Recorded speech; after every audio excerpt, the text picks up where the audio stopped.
Assalamualaikum semua. Hari ini kita akan tengok topik yang baru iaitu bab 10 yang bertajuk nisbah dan kadaran. Jom kita mulakan. Okey, untuk kelas hari ini saya akan gunakan contoh soalan di dalam buku teks dan juga buku aktiviti yang disediakan untuk tahun 6. Jadi nanti bila keluar je soalan ataupun contoh soalan, awak semua boleh simak pada buku teks dan juga buku aktiviti. Apa yang kita akan belajar pada hari ini adalah dua benda. Yang pertama, mewakilkan nisbah dua kuantiti dalam bentuk A kepada B ataupun A per B yang melibatkan nisbah. Pertama, bahagian kepada bahagian, bahagian kepada keseluruhan, keseluruhan kepada bahagian. Dan yang kedua, kita akan menyelesaikan masalah harian yang melibatkan nisbah dan kadaran yang mudah. Okay, selepas je habis kita tengok video ini, apa yang murid akan dapat daripada topik ini ataupun daripada pembelajaran hari ini adalah yang pertama, mewakilkan nisbah dua kuantiti dan juga menyelesaikan masalah harian rutin yang melibatkan nisbah dan kadaran. Okey, yang pertama, apa itu nisbah? Okey, kalau yang kita faham, nisbah ni dia mesti ada titik bertindih ataupun dalam bentuk pecahan. Tapi maksud sebenar nisbah dia adalah perbandingan dua nilai. Okey, apa maksud perbandingan? Perbandingan ni maksudnya untuk membezakan dua benda ataupun dua jenis barang, kita kena ada perbandingan. Perbandingan dari segi apa? Mungkin dari segi kalau dalam matematik adalah bilangan dia ataupun kita panggil nombor dia ataupun nilai dia. Yang kedua pula, sebenarnya apa bentuk nisbah ni? Okay. Yang kita tahu nisbah dia mesti ada dua nombor dan di tengah-tengah nombor tu mesti ada titik bertindih. Okay. A dan B ni adalah mewakili sebarang nombor lah. Ataupun dia boleh tulis juga dalam bentuk pecahan A per B. Ingat, nisbah dia sama sangat macam pecahan. Cumanya bentuk dia adalah berbeza. Bentuk penulisan nombor dia adalah berbeza. Kalau nisbah, bacaan dia adalah kita baca dari kiri ke kanan. Okay, nisbah ingat dari kiri ke kanan.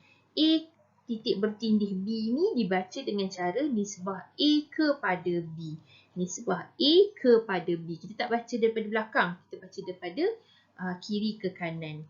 Dan ingat, nisbah ni dia tak ada ukuran. Dia tiada ukuran langsung. Ukuran ni apa? Ukuran ni maksudnya unit. Unit tu macam mana? Macam wang, RM, jam, minit, kg, km, liter. Benda tu lah. Yang unit-unit tu. Yang unit-unit tu. Dan dia perlu ditulis dalam bentuk termudah. Sebab apa? Sebabnya dia sama macam pecahan. Pecahan bila kita bagi jawapan, mestilah bagi jawapan dalam bentuk paling termudah. Apa maksud termudah? Nombor dia mesti paling kecil yang kita tak boleh dah bahagi dengan satu sifar yang sama.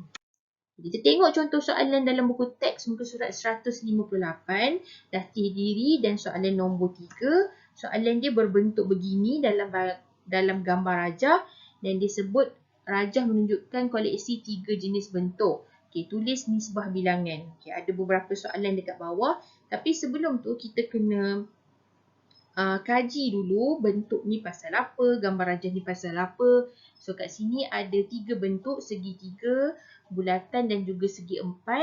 Sebelum kita jawab soalan-soalan untuk nisbah, kita perlu kira dulu berapa gambar dia, apa yang dia minta. Selalunya kita akan kira berapa bilangan dia. Okey, dan jumlah keseluruhan sekali dalam gambar rajah tu.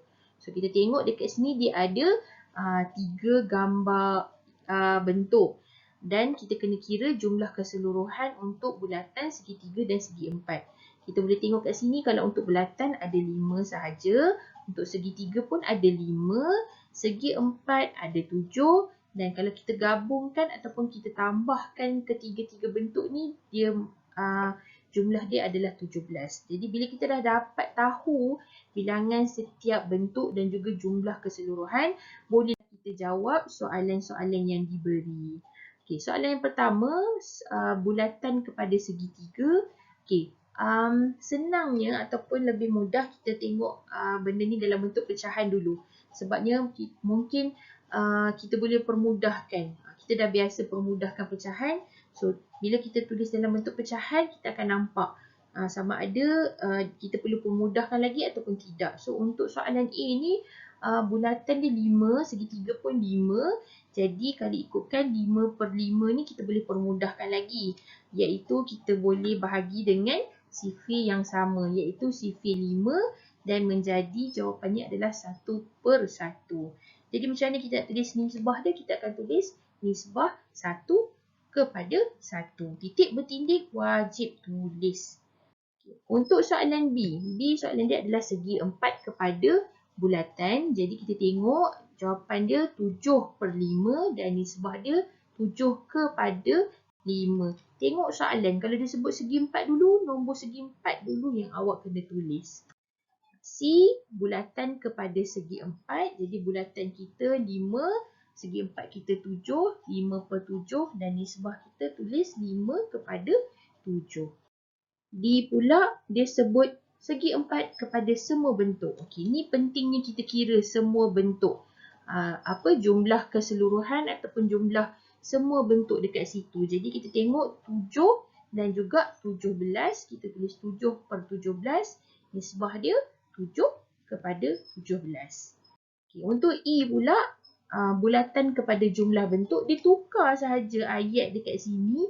Padahalnya ini adalah benda yang sama, jumlah juga. Okey, jadi 5/17, nisbah dia 5/17. Okey, untuk F. F pula dia tulis keseluruhan bentuk kepada segitiga. Dah lain pula. Tiba-tiba keseluruhan bentuk. Apa maksudnya? Masih juga jumlah semua bentuk dekat sini. Jadi pecahan dia adalah 17/5 ataupun kepada 17/5. Okey, soalan penyelesaian masalah. Okey, bila kita sebut penyelesaian masalah ni, mestilah soalan dia dalam bentuk penceritaan ataupun dia ayat dia akan lebih panjang daripada soalan yang direct ke arahan yang sebenar. Jadi dekat sini dia macam cerita dulu. Sebuah kotak mengandungi 12 biji gula-gula, 5 biji gula-gula itu berperisa coklat dan selebihnya berperisa oren. Hitung nisbah bilangan gula-gula berperisa oren kepada bilangan gula-gula berperisa coklat. So awak tengok kat sini, saya ambil contoh soalan buku aktiviti muka surat 88, soalan yang pertama sekali. Dan soalan pertama ni kalau awak tengok dia adalah tahap keempat dan juga tahap kelima. Dia punya jenis soalan dia, tahap soalan dia lah. Okey, apa yang kita nak buat dulu kalau kita dapat soalan penyelesaian masalah? First sekali ataupun pertama sekali kita kena keluarkan maklumat dulu. Jadi kita keluarkan maklumat, ada 12 biji gula-gula. Dia kata ada gula-gula berperisa coklat yang jumlahnya 5 biji gula-gula sahaja dan selebihnya adalah berperisa oren. Okey, oren dia tak bagi tahu, dia tulis selebihnya je. Jadi kita kena carilah. Jadi cara nak cari dia 12 tolak dengan 5 sama dengan 7 biji gula-gula. Kenapa? Sebab dalam satu kotak tu dia ada 12 biji gula-gula. Keseluruhan lah, tu jumlah keseluruhan lah. Jadi berdasarkan maklumat ni, kita bolehlah cari apa yang diminta, iaitu nisbah bilangan gula-gula berperisa oren kepada bilangan gula-gula berperisa coklat. So apa kita buat? Kita tulis dulu oren titik bertindih coklat. Tukarkan dia dalam bentuk pecahan iaitu 7/5 dan kemudian kita terus tukar dalam bentuk nisbah 7/5. Perlu tak tulis dua-dua? Perlu tak tulis pecahan dengan nisbah? Untuk lebih selamat tulis dua-dua, tapi kalau awak dah biasa dengan bentuk nisbah dan awak tahu okey bila nampak 7/5 tiada perlu permudahkan kepada bentuk itu mudah. So tak apa, boleh je guna bentuk nisbah biasa. Okey, contoh soalan objektif pula. Okey, dalam tajuk ni dia mestilah ada soalan objektif juga. Okey, kita tengok buku aktiviti muka surat 89 soalan nombor 5 dan ada RM20. Okey, ni unik. Nampak tak ada RM tu? Dia memberi RM 11 kepada Ainul. Wang selebihnya diberikan sama banyak kepada Mira, Emilia dan Najwa. berapakah nisbah wang Najwa kepada wang Ainul. Okay, kita masih lagi perlu keluarkan maklumat lah walaupun ini soalan objektif. Okey, Ben ada RM20, lepas tu dia bagi dekat Ainul RM11. Dia cakap wang selebihnya. Selebihnya kita tak tahu berapa, jadi kita kena kira. Jadi cara kiranya RM20 tolak RM11. Okey, selebihnya tu adalah RM9. Dia kata beri pada Mira, Emilia dan juga Najwa. Maksudnya 3 orang. Dia bagi kat 3 orang. Perkataan kata kunci yang ada kat sini adalah sama banyak. Sama banyak bermaksud kena buat operasi bahagi.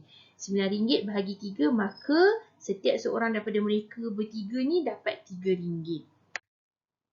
So, nisbah wang Najwa kepada wang Ainul. Okay, kita keluarkan balik maklumat tadi. Kita dah ada maklumat. Dan dia kata Najwa kepada Ainul, maka Najwa titik bertindih Ainul. Ataupun Najwa kepada Ainul. Najwa dulu kena tulis. Sebab dia sebut nama Najwa dulu. Okay, dan kita buat dalam bentuk pecahan. Dan juga dalam bentuk nisbah. Okay, jawapannya adalah nisbah 3 kepada 11. Kita tengok tak perlu ada permudahkan apa-apa pecahan dekat sini.